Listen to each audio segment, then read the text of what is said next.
and welcome back to How to Learn a Language. Today, this is our penultimate episode of our little week-long mini-series all about grace and space, where we've been talking about who grace and space is for.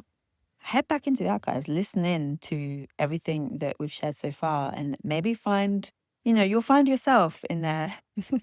Or maybe you'll find yourself here today, because today we're talking about perfectionists who feel they have to get everything right. Because if that is you, Grace and Space is for you.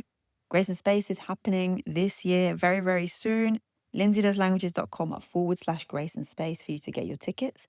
I'll share more at the end, and you can learn a little bit more about the event as well at that link. All right then. So perfectionists who feel they have to get everything right. Whoa, this is huge, because a lot of the people that I work with describe themselves, like, this isn't my words, this is their words, describe themselves as recovering perfectionists.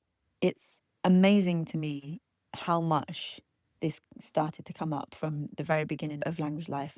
And yeah, I get it, because this as well links to so much that we've talked about in terms of, language anxiety and fear of making mistakes. It's because you've been, brought up to believe that you need to be perfect. And so all of these things just kind of trickle down and can kind of feed back into this being a real core reason for people getting stuck. So if that is you, this is what I want you to know. First of all, perfectionism creates unnecessary pressure in language learning. Many learners just feel they need to do everything, right, to succeed. If you haven't finished the textbook, if you haven't completed every lesson on the app, then you're not perfect. And thus, you haven't done everything that you should. So you add this pressure on to complete all of those things to count as succeeding.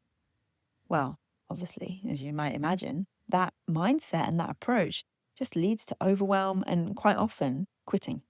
If you feel like giving up, you feel like a bit burnt out, yeah, this might be why. So we need to redefine success for you. What does it look like for you to be successful at learning this language? Not just when you've got to the end and, yay, I'm fluent in the language, tick, done, complete, perfect. Not that bit. Like, that will come. But we need to redefine success every single day. Every time that you sit down to study that language, what does it look like for you to say, yeah, this was a success today? What does it mean for you? Is it showing up consistently, regardless of what you actually do or what happens in that time? Is it just the consistency? Is it having, at least like one activity complete in that study session? Does it mean that each day success is simply thinking one sentence in the language that day as your bare minimum line, and then anything above that is good, right? You get to define that for yourself. What does it look like? And when you define what success means, that pressure goes. You get to move forward at your pace. Like, oh, it's so good and it's so freeing. It's really interesting because a lot of this, like I say, kind of stems from that sort of societal image of how we should be and all of that stuff. There's a lot that we could go into, which we do not have time for. But a big one in particular when it comes to languages is grades, right? The idea of languages being this academic subject that's taught in school that you get graded for, then kind of makes us feel, if we do opt to do that in adult life, that we need to do it perfectly. It needs to be great. It needs to be wonderful. But there's no adult grades. Unless you choose, unless you opt in for tests or for levels of some kind, unless you intentionally sign up for that, there's no grade. No one's grading you on this. No one's marking you. So you're aiming for something that just doesn't exist. You've created the pressure, that idea of needing to be perfect for no reason. Like, I'm not saying this to be harsh. I'm saying this to be true, because when we recognize this for ourselves, it's such a relief of like, oh, okay, yeah, this is just me. I built this cage that I've put myself in. I can also break down this cage. Second, there is no perfect way. There is no one right, correct, best way to learn a language. There's no one way to do this because progress looks different for everyone. Every single learner has different time, different goals, different energy. We're all coming from a different place and we're all going to a different place. It's like we're walking down the street of a busy city and maybe we go on the same metro train as someone else, but then we get off at a different stop, or we kind of walk down the same street and we cross the road in a different place and they keep going. We might cross paths with people and we might see what we assume to be someone else's progress along the way, but they've come from somewhere else and they're going somewhere else. Progress is different for everyone. So comparing yourself to this often imagined ideal learner only drains your motivation.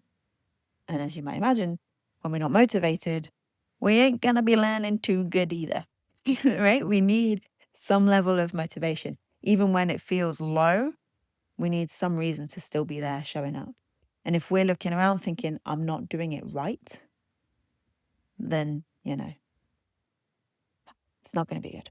So if this one in particular kind of resonates with you, definitely check back earlier in the week, the episode about comparison, because that may be kind of related to you too. So it's well worth a listen to that as well, if you haven't already. But really, if this is you, what you need to be thinking about is really focusing on what works for you and what works for you right now.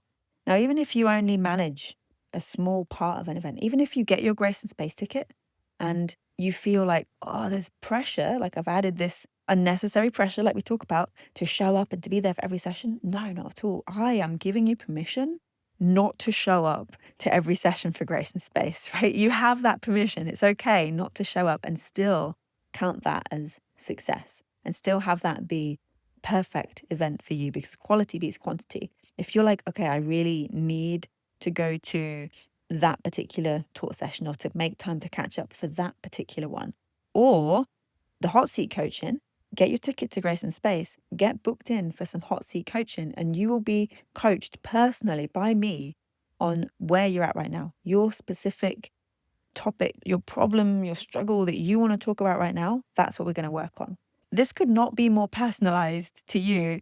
Come along, get booked for hot seat coaching. And yeah, it's going to be good as well to see others with the hot seat coaching and to realize, oh, I hadn't even thought of that, but I can relate to this. Finally, if this is you, if you are a perfectionist who feel you have to get everything right, I want you to know that peace and self-compassion work so much better than perfectionism.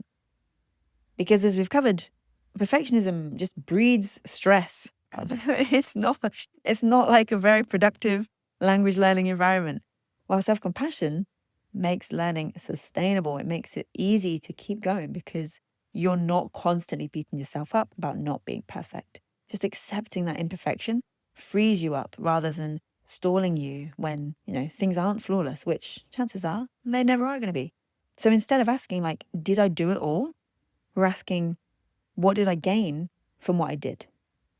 So you do a study session for the day, and at the end of that, you're thinking, I didn't do enough. Did I do it all? Did I do everything I wanted to do today?